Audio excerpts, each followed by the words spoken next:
Even in 1995, the notion of a lost civilization was not a new idea. That notion has been around for a very long time.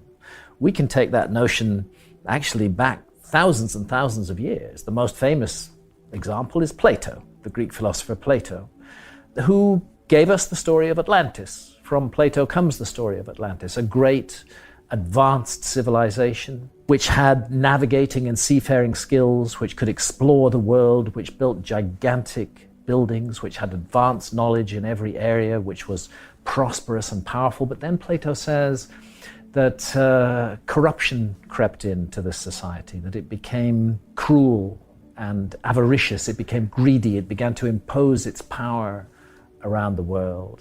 And he has a very ringing phrase. He said that Atlantis ceased to wear its prosperity with moderation. And the suggestion is that it's this hubris, this conceit of Atlantis, that it had become so sure of itself that somehow the universe struck it down, and we have the cataclysm of flood and disaster, and Atlantis is submerged beneath the waves. Now, of course, the view of historians and academics is that Plato's story is just made up. He just made it up to make some political or philosophical point.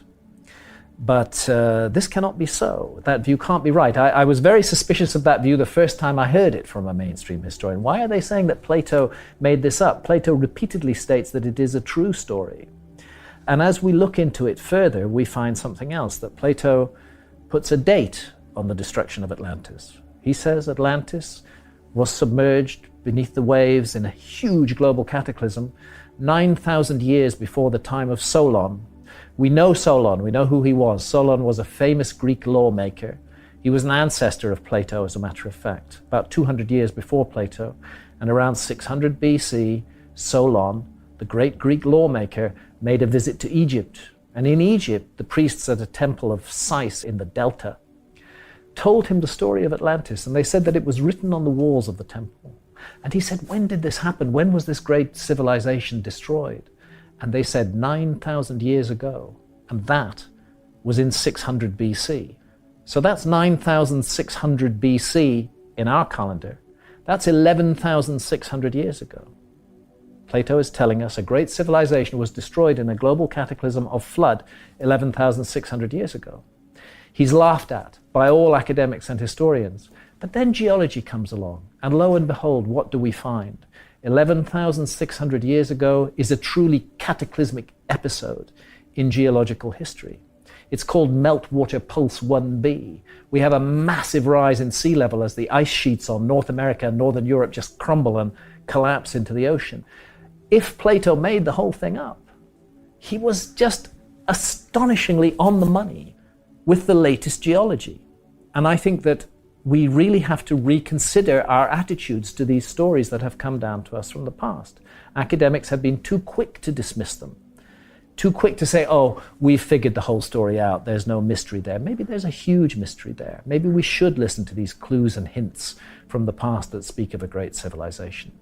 So when I published Fingerprints of the Gods in 1995, it was at the end of a long lineage going back to Plato and before, and of course famously Ignatius Donnelly in the 1900s, the early 1900s and late 1800s wrote Atlantis, the Antediluvian World, which was a huge investigation of Atlantis. So this subject has been tackled again and again and again. And again, mainstream academia has said, no, it's impossible, there could be no lost civilization, we know everything about the past, and it's been dismissed. But the problem is that new evidence keeps coming out, which can't be explained by the existing historical model. New evidence that just doesn't fit the picture. And my sense is that this evidence is now becoming overwhelming, and that we're reaching a tipping point. Maybe not this year, maybe not next year. But within our lifetimes, we are going to see a completely new understanding of the past, a radical revisioning of the past, and therefore of our place in the world as well. We talked at the beginning of this discussion about Plato's Atlantis story and how he said that Atlantis went down 11,600 years ago. That's the date of the foundation of Göbekli Tepe. Very set, very clear, absolutely founded 11,600 years ago, exactly the date that Plato gives for the ending of Atlantis. And Göbekli Tepe doesn't fit. It just comes out of nowhere. Out of nowhere.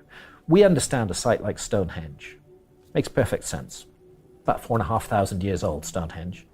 We know that it was centered in an agricultural community which generated surpluses. Those surpluses allowed labor to be freed.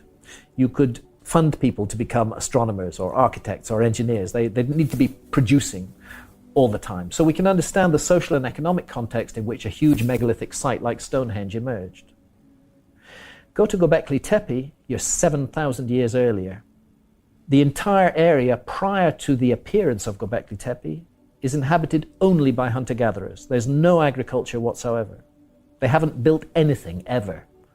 And then suddenly, without any background or any preparation, appears this huge megalithic site, which is incredibly sophisticated. Turns out, because a large part of it's still under the ground, seen with ground-penetrating radar, that the whole site is actually 50 times bigger than Stonehenge and 7,000 years older.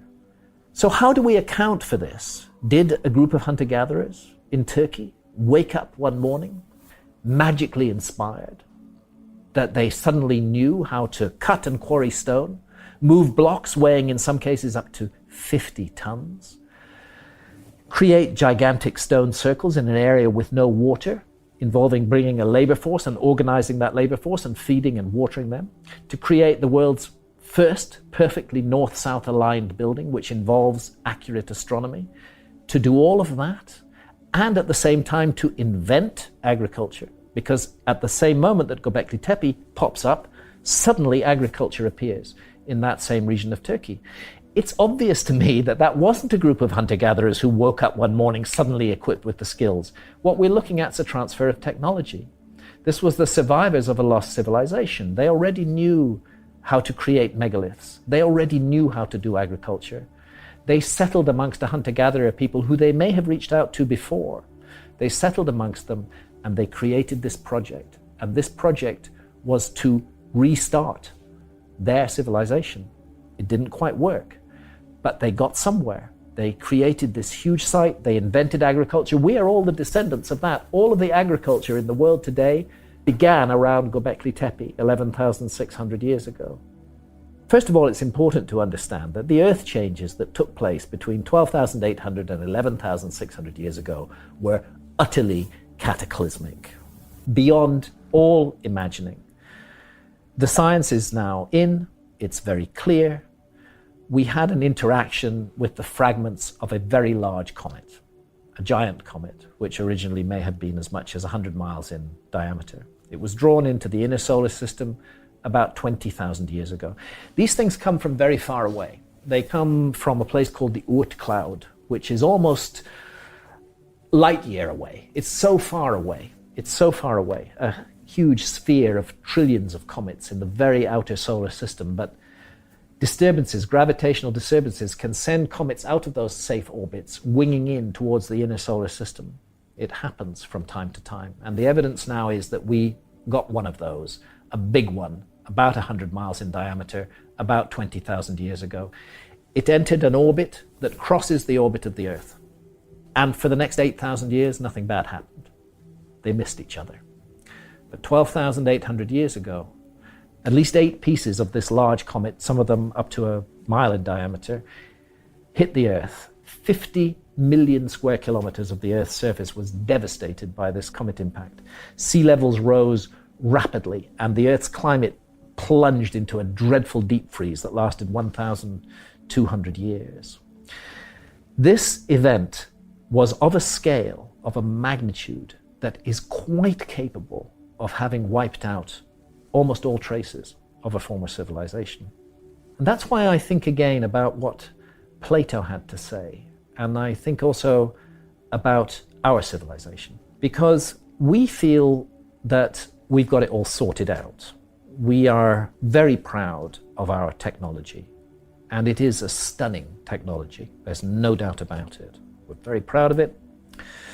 But we have not created a strong society. Those technologies work through interactions, through networks, through connections. Nobody has all the pieces of the puzzle. Everybody has a little bit of the puzzle, and we cooperate together and we pool our skills, and we've created this world. But if you were to have a massive cataclysmic event occurring, if, for example, we were to face another comet impact as we did 12,800 years ago, then all the fragile networks that tie our society together would fall apart. And I don't believe that our civilization would survive such a cataclysm. Human beings would definitely survive, but our civilization would not survive because, contrary to its surface appearances, it's actually very fragile and very easily broken. Those who would survive the cataclysm would be hunter-gatherers, people like the Kalahari Bushmen or the hunter-gatherers of the Amazon basin. They would hardly notice it, as a matter of fact. Hunter-gatherers are in the business of survival in very difficult circumstances, and they would get through it. We would not. Very few people in modern Western technological society know how to survive at all. We have no survival skills whatsoever. Food supply into our cities is on a just-in-time basis, 2-3 days maximum food supply in a city, then you have people starving. How rapidly and radically this civilization would fall apart faced by a gigantic cataclysm, it's almost impossible to describe. The people who would carry the human story forward would be the hunter-gatherers. And 10,000 years from now, their descendants might tell a story about how there had been a time when there was a great civilization on this earth. So advanced, its powers were almost miraculous. Do you know, they could send people to the moon. They could fly around the world. They could speak to each other on other sides of the planet. But something went wrong. They became cruel. They became arrogant. They began to impose their will on others. They ceased to wear their prosperity with moderation, and the universe struck them down. I think there's a message in the Atlantis story for our civilization. We should stop being so fucking arrogant and proud in our achievements. We should show some humility, and we should learn the lessons of the past.